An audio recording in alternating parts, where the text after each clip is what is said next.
Agriculture's record in relation to health and safety in Britain is frankly atrocious.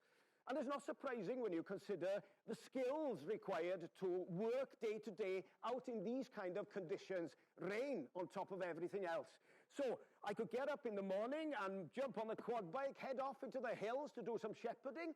Then I may turn to my tractor and be working on a slope with a PTO-driven machine behind it. Then turning maybe to my chainsaw in order to clear an entranceway.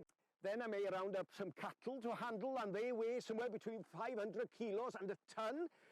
Not to mention working at height, maybe to repair a light in the shed.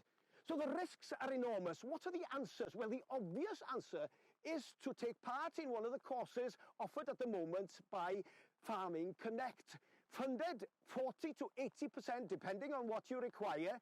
Make that contact and secure a viable and safe future for your business.